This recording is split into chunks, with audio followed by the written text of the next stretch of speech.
Okay, when you talk about debt that just won't go away, everyone immediately thinks student loans. Right, absolutely. The common wisdom, what you always hear, is that they're completely locked in. Like, bankruptcy won't touch them. Ever. But if you're holding on to that idea, well, maybe prepare for a bit of a surprise. Yeah, we've been looking at some specific material from Chapter 31 Student Loans in the complete book on bankruptcy by Peter Francis Geraci. And it doesn't just poke holes in that assumption, it actually lays out where the exceptions are, though they are quite rare. Exactly.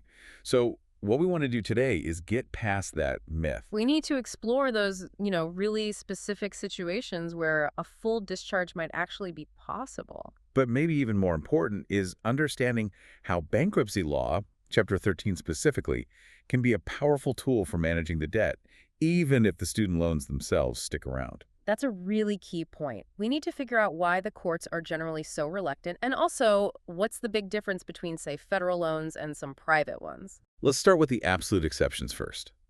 The ways to potentially get rid of the loan without even going near a bankruptcy court. Okay, yeah. What are the paths there, according to the sources? Well, there are two pretty clear routes defined. First, if you become permanently and totally disabled. Okay, disability. What's the second one? The second relates to the school itself.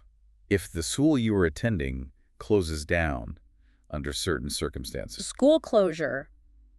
That sounds like it could happen, but I bet the rules are strict. What's the timing on that? Oh, they're very specific. You got to meet one of three conditions exactly. Right. One, you were actually enrolled, like attending classes, when the school shut its doors. Okay. Two, you were on an approved leave of absence at the time it closed. Right. An official leave. And three, the school closed within 120 days after you officially withdrew. So pretty tight windows there. Very. Yeah. If you fall into one of those categories, then yes, there's a path for discharge outside bankruptcy. But for most people, especially those with standard federal or state-backed loans, if they don't fit those rare exceptions, what happens if they file bankruptcy, say Chapter 7 or Chapter 13? Then they run smack into the extreme hardship standard. And this is where the difficulty really lies, isn't it? This is why everyone thinks it's impossible. Exactly.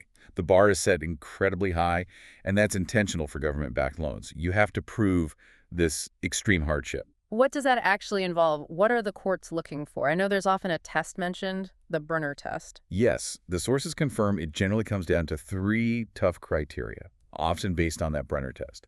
First, you essentially have to show you can't maintain even a minimal standard of living if you're forced to repay. We're talking basic subsistence. Not just inconvenience, but actual inability to meet basic needs. Correct. Second, you need to demonstrate that this situation isn't temporary. It's likely to persist for a big chunk of the loan's repayment period. So not just a bad month or two. No, it has to be a long-term outlook. And third, you have to prove you made good faith efforts to actually try and repay the loan before you filed for bankruptcy. Wow. All three of those together. It's why courts very rarely grant these discharges. The source even points out this applies to elderly borrowers, people nearing retirement. It's just very, very difficult. Okay, that context is crucial. So let's pivot then.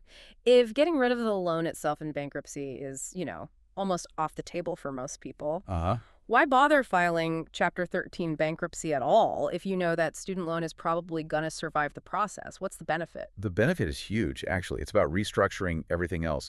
Chapter 13 is a reorganization plan. It's not Chapter 7, which is about liquidating assets. Right. Chapter 13 is about creating a payment plan over 3 to 5 years. Exactly. And its power lies in dealing with all your other debts.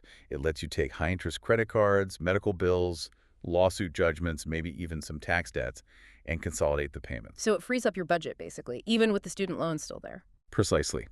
It stops the bleeding from other debts, which then makes managing the ongoing student loan payment much more feasible after the bankruptcy is over. Let's use the example from the source material. I think walking through the numbers makes it really clear how this works in practice. The good idea. So imagine someone before they file Chapter 13. Let's say they have $25,000 in federal student loans. The payment on that is $300 a month. Okay. Then they've got, say, $30,000 in credit card debt. Minimum payments alone are maybe $600 a month. Already cuff. And here's the kicker. Maybe they have a $10,000 debt from a lawsuit, and because of that, their wages are being garnished. Let's say $750 every 2 weeks. Whoa, that's $1,500 a month just from the garnishment. Right, so add it up. $300 for student loans, $600 for credit cards, $1,500 for the lawsuit garnishment. That's $2,400 a month in required payments. Okay, and what's their income in this scenario? Let's use the example's numbers. Say $3,000 gross salary, which might mean about $1,900 net after taxes. So they owe $2,400 a month, but only bring home $1,900. Exactly. It's impossible. They're falling further behind every single month. That's just not sustainable. Okay, so how does Chapter 13 fix that mess? It imposes affordability. The court looks at their income and necessary living expenses and determines a realistic monthly payment for the plan. Let's stick with the source's example. Maybe they can afford $600 per month total for 36 months. Just $600 compared to the $2,400 they were trying to juggle. Yes, a massive difference immediately. So how does that $600 get divided up? Who gets paid? Well, the Chapter 13 plan sets the priorities. In this example, the source suggests the student loans, being a priority debt, might get about 40% of that payment. Right. So roughly $240 a month goes to the student loan. Less than the original $300, but it's still getting paid. Right. The rest, the other 60%, goes towards the other creditors, the credit cards, the lawsuit debt, and importantly, the attorney fees for the bankruptcy are also included in that $600 plan payment. Maybe around $125 a month in this example. So the immediate impact is huge. They go from owing $2,400 to paying just $600. That frees up $1,800 in monthly cash flow right away. Instantly. And crucially, the garnishment stops the moment they file Chapter 13. The protection is immediate. But wait, why does the student loan continue to get paid something while the credit card and lawsuit debts might essentially get wiped out or paid pennies on the dollar? That's the legal difference in how debts are treated in bankruptcy. Federal student loans are generally non-dischargeable and often treated as priority, so they must be dealt with in the plan. Okay. Credit card debt and lawsuit judgments, however, are typically unsecured debts. Chapter 13 is designed to handle these differently. Often you pay only a portion of them back over the plan's life, and whatever isn't paid by the end is discharged, gone forever. So fast forward 36 months. The person completes the 600-month plan. What's the final result? Okay, let's look. They paid about $240 a month towards student loans for 36 months. That's roughly $8,640 paid down on that loan principal or interest. The loan itself still exists, yes. But what about the other debts? The big win. The $30,000 in credit card debt and the $10,000 lawsuit debt. Depending on the specifics of the plan and creditor claims, a huge chunk, potentially all $12,000 or more paid towards them through the plan, might have resolved them, with the remainder discharge. So maybe $40,000 in other debt is effectively eliminated. Wow. So they come out of bankruptcy, the garnishment is long gone, the credit card debt is gone, the lawsuit is resolved. And they're left only with the student loan, which they were paying less on during the bankruptcy, $240 versus $300. And now they have a stable budget to actually manage that remaining loan payment moving forward. That makes so much sense. The real power isn't necessarily wiping out the student loan, but wiping out everything else that's preventing you from dealing with the student loan. Exactly. It clears the decks. But we absolutely have to talk about private loans now, because the rules can be very different. Right. Not all debt-labeled student loan gets the same legal protection, does it? Not at all. The key things to look at for private loans are, was this loan backed by the government in any way? And was the money used strictly for qualified higher education expenses, mostly tuition, fees, room and board? And if the answer to either of those is no, then that private loan might lose its special bankruptcy protection.